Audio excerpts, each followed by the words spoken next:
Saan pwede i-complain to? Sa opisina ng traffic sa may Casimiro.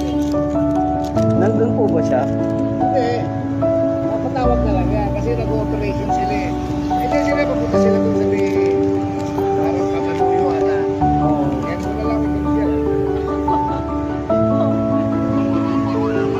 Ayun, ako sila ngayon nag-operate yan.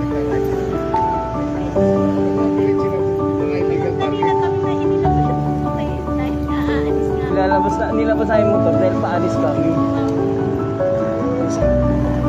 Napakausapan yan.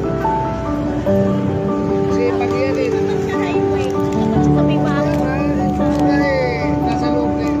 Nasa residential. Opo, nasa loob kami. Marami nakapark. Marami na Ang dami nga, mga e-bike, mga ano. Pero ang motor nila Ang Nakita niya. pwede mo i-complain kaya kung makahapon. Ano sila mag-operate yun? sana bawal din lahat ng sitio. Dapat pinigsuran ko muna lahat ng nakatayan o. Kaya sila. Siya yun. Oo.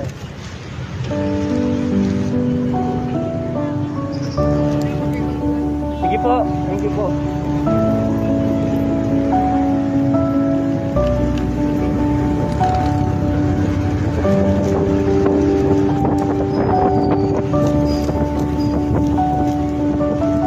Hindi ko ngayon po may ipagtago. Tatanong sir. Sir, tatanong lang po.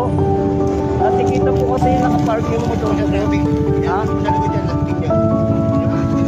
Paano po i-complain to? Hindi po ako naka-illegal parking eh. Maayos po yung parking ko. May video po ako eh. Doon sa may Plaza Quezon. Taga Plaza Quezon po kami. Saan ko complain? Saan ho, sir? Sigurano? Kayo po yung si Sigurano?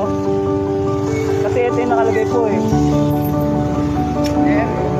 Operate po dyan barangay. Kaya po kami nanikit dyan ha. Kaya po kasama ko po yan.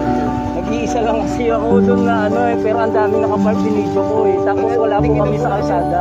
Natikitan po lahat dyan sa loob. Oh, pero wala po kami sa kalsada, Kasi sir. ano nagreklamo po yung nagano ko pa nyo kasi wala naman daan kasi marami nakapalit. Yun po yun. Wala naman kami Kaya sa... nga po wala po kayo sa kalsada. Sabi ko po. Pero di ba ang tinitikitan pagka illegal parking lang? Oo nga po. Eh nandun po kayo sa looban doon, nakapark po kayo. Hindi ka parking po kayo kasi nagreklamo po kayo. Pero kung ano sir, ano nyo po sa Sir, barangay? hindi po ako nagtatanga-tangahan, sir. Kaya ko lang yung Kayo po yung siyang ba yung sigurado? Hindi. Pag ano, yung meron kang complaint sir, punta ka sa barangay sir. Alam po nila kasi sila po yung nagpa-operate yan ha. Sige po, sir. Kompleto yung papel nila doon para aware po kayo sa nangyayari ha. Tapos ito, saan dadalhin niyo? Sa, taga po kayo? Plus peace po ba kayo? Tagalda na kami.